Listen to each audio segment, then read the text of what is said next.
If gaming's the first thing that you think about when you wake up in the morning, you're not alone.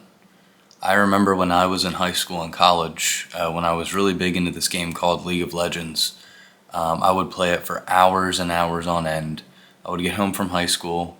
I would do like a 10-minute workout in my basement with like dumbbells, acting like I was being productive for the day. And then I would just play League for the rest of the day with my friends, going on ranked, whatever kind of activity I might be doing on that game. And it got to the point where I would go to bed. Like if I had stayed up and played until like 3 in the morning, 4 in the morning, it got to a point where if I was like losing a bunch and I was really angry at the game and my teammates and myself, it would actually like stick so much into my brain that I would start dreaming about the video game. And like I would wake up glad that I wasn't like in the dream having to like play the game and like win because I was asleep. That's how bad it got. So if you're anything like me, like how I was back then, and you've realized that it's gotten to that point, and like in your heart that something needs to change, and you need to just like apply yourself differently in your life somehow, you need to do something with your life other than just playing whatever game you might be playing all day. So the first thing we need to do is we need to recognize that there are two types of gamers actually. There's competitive and there's non-competitive gamers. So with competitive gamers, their identity, it's all about identity, it's all about their status, and it's all about improvement. So the competitive gamers, they essentially want to be better than others. They want to be better than their friends. They want to be better than their enemies at the game. They believe that they're better than their teammates at the game. And they attach a kind of self-worth to their rank in the game. So why does that happen? And it's no mystery why, it's not an accident that ranked games are in so many video games, like a ranked game mode. It's because these gaming companies, whatever company it is that owns the game, they want a competitive game mode in that game because they realize that there are competitive people out there, like you and I, that want to get to the next rank, that kind of like put themselves into the game in that way, where they put their like self-worth into a rank. And they always want to chase the next rank. They always want to get better at the game. They want to have a higher rank than their friends. And at some point, even when you're losing the game and you're getting demoted and everything, and you're thinking of stopping, there's the sunk cost trap or sunk cost fallacy, where essentially what that means is you won't quit something or you won't end a specific behavior or like something that you're doing because of how much time you've put into it. So you could be at that point, or you might have been at that point in the past, where you realized you were spending too much time on it. It wasn't healthy for you. But, like you're only 2 ranks away from where you want to be, and you think to yourself, I've already put so much time into this. Like, I might as well just spend a little bit extra time, get that rank that I always wanted to get, and then I'll stop after that. Sure, you'll stop after that, right? So, in order to fix this, I don't ever, while I was able to do this, I realized at some point that, and even recently too, when I got back into a game called Overwatch, and I have an entirely separate video on that that you can go watch. I think it's called like The Moment I Realized Competitive Gaming Was Taking Control or something like that.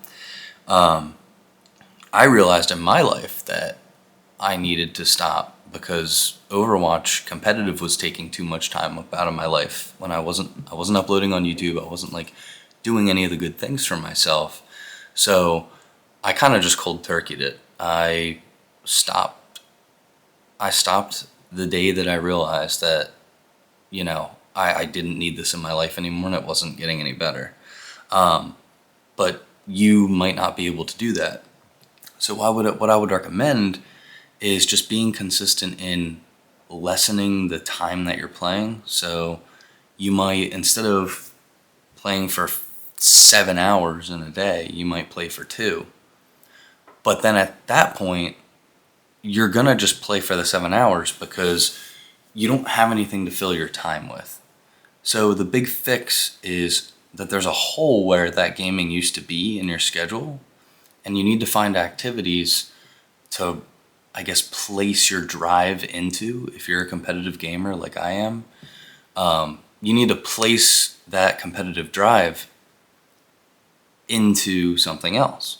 So that might look like learning skills like investing or content creation or coding or something like that. It might also look like going to the gym or cooking or making yourself busy in any way that you can. So the dedication that you apply to yourself, the like standard that you hold yourself to, you can pretty much become great at anything that you want to. So you just need to put it into something that'll actually benefit you, that isn't gaming. So hold on, my tracking's being a little bit weird right now. Okay, there we go. I just see on the screen my face is all blurry. But anyway, wherever I left off. So essentially what you want from this, when you start reallocating your time into whatever other thing you want to do other than gaming, you're going to make more money if you like put it into a business. If you have some type of way that people can give you money and you're providing them with a service, you're going to make more money. You're going to be a more capable man. And people are going to just respect you more if you're actually working on yourself and doing things for yourself instead of just people seeing you on Discord all day. You're just playing video games and that's it. And I do want to caution anyone that's kind of like thinking about undergoing a lifestyle change like this, where, you know, you might have 3 or 4 friends or even more that you game with online, and they might be like kind of losers and who like want to discourage you from actually doing anything good in your life. It's like when you're boiling crabs in a pot. If a crab tries to escape, the others will kind of grab it with their claws and pull it back down into the pot to kind of like keep them all together, so they all like die together. So if you have any friends like this, like you may very well lose friends doing things like this. You know, they might call you like gay for wanting to start a business or start a website, or they might call you like, they might talk shit for, you know, you not wanting to game with them for one night or whatever. And I just say, don't let that just, you know, if they're doing that, then they're not really your friends. If they're not actually supporting you and they're not there for you. And if they're not on board with actual like good, healthy decisions that you're making with your life, then you kind of got to sit back and ask yourself if they're really your friends in the first place. So with that, I want to transition to the second type of gamer, and that is the non-competitive gamer. So they're essentially, from what I've experienced, they're escaping. It's like a kind of release for them, and they're being avoidant by gaming. And it's essentially like a mechanism to escape stress and loneliness and boredom in their life. Just kind of like putting themselves in a situation where they don't have to think about their life. They can just think about the game. They can just grind out whatever they want to, or they can build whatever they want, be whoever they want. So the goals in those kinds of games are compressed into minutes.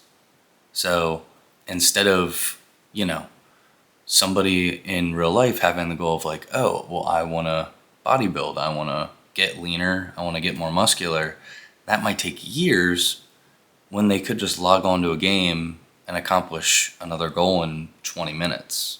And they'd have like higher level, they could have like a new armor piece that looks really cool, they could have like a new powerful weapon. So it's like, to those people, it's like, Why would they do the thing that's going to take them years of time and dedication, blood, sweat, and tears, when they could just do this other thing for such a short amount of time and get that instant dopamine hit, like that instant gratification from it? So they're essentially the trap that the competitive gamers are stuck in. It's a sunk cost fallacy of like, oh, well, I spent so much time, I need to get this next rank. They're stuck in a nothing better to do trap. So like, they might not have anything else interesting going on in their life at that moment, or they might just say like, oh, well, I have nothing else going on today. Like, I might as well just game for the whole day.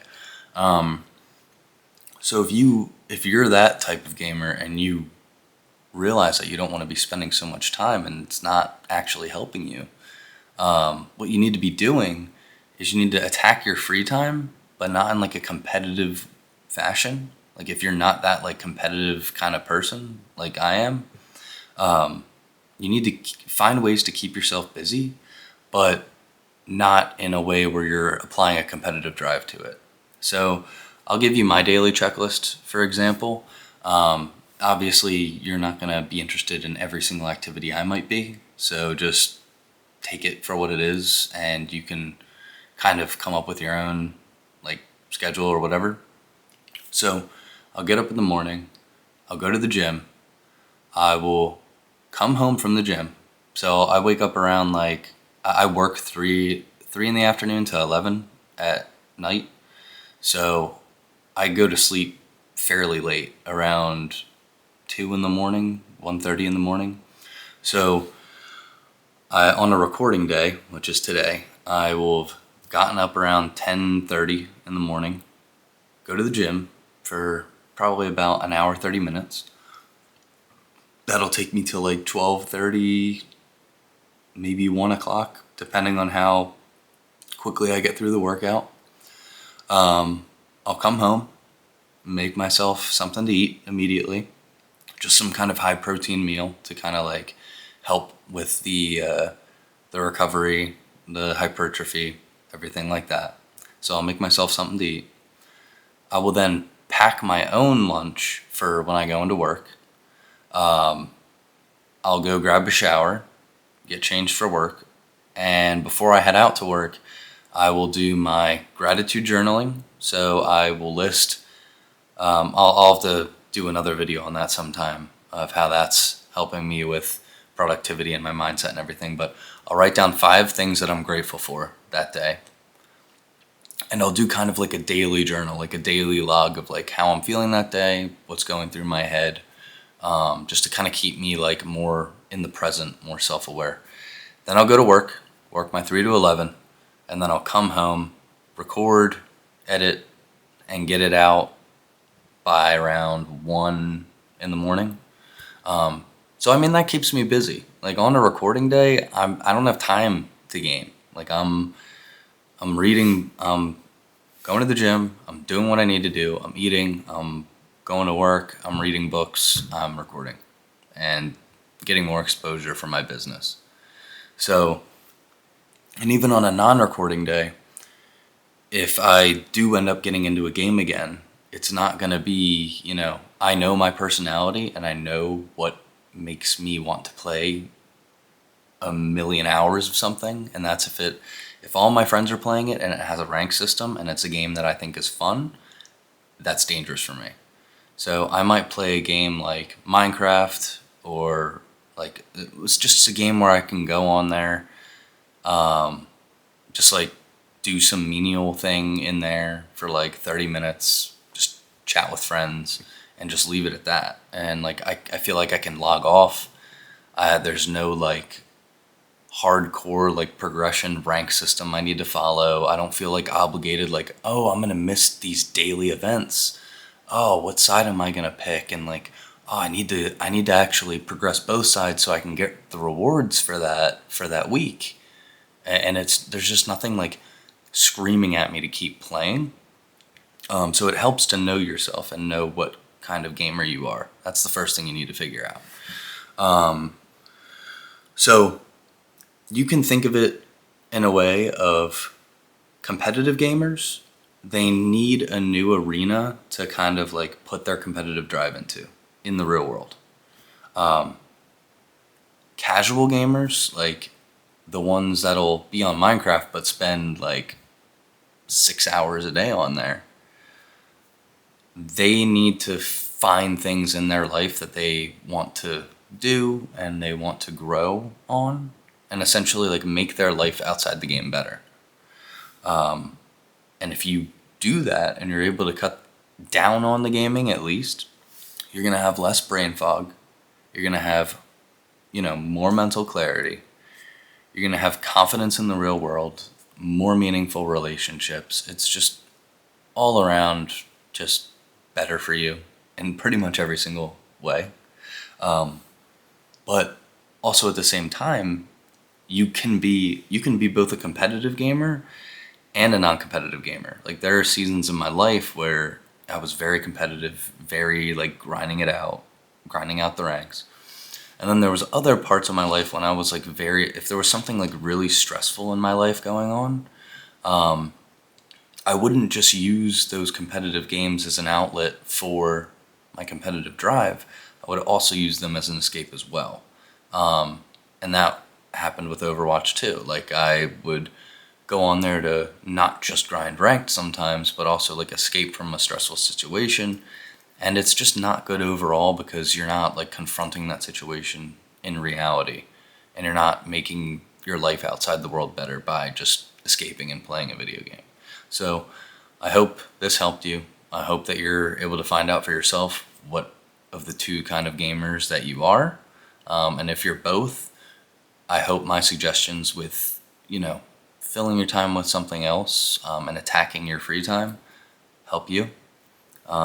If you want my help personally and you want to start getting to the gym and you want my help, I am certified by the National Academy of Sports Medicine. So check out my website. It's going to be in the description of the video. Check out my Instagram. I have a testimonial on there from a recent client that you can check out. He lost 25 pounds going through my personal training. So you have it in you to be great. Goodbye.